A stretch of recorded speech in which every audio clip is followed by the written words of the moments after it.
Բացի այդ, կարգալույց Ստեփան Ասատրյանը հրաժարվում է հանձնել եկեղեցու բանալիները և ազատել Հովանավանքի տարածքը։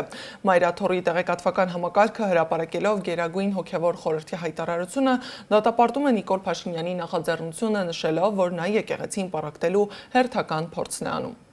Ստեփան Ասատրյանը իրազեկվել է, որ Հովհանավանքում այսուհետ ծեսերն իրականացնելու են տեղում սպասավորող քահանաները և հորդոր է հղվել ձեռնպահ մնալ ծեսերի, այդ թվում Սուրբ Պատարագի խորհրդի մատուցմանը որևէ կերպ խոչընդոտելուց, ինչը ոչ միայն կանոնական կոպտագույն խախտում է, այլև քրեորեն պատժելի արարք։ Ստեփան Ասատրյանը, անտեսելով Մայրաթոռի օրինական պահանջները, հրաժարվում է հանձնել եկեղեցու բանալիները և ազատել Հովանավանքի տարածքը։ Ուրեմն մեկ մարդու քմահաճույքը կարող է ճակատագրական լինել մեկ այլ ընտանիքի համար։ Նախկին հոգևորականը ոչ միայն իրեն իրավունք է վերապահում իր մոտ պահել եկեղեցու բանալիները, այլև իրականացնել եկեղեցական արարողություններ, որն այլևս իրավունք չունի անելու։ Պարզ ասած, կարգալույց քահանայի իրականացրած ոչ մի արարողություն վավեր չէ, պսակադրություն, կնունք, պատարագ կամ հաղորդություն։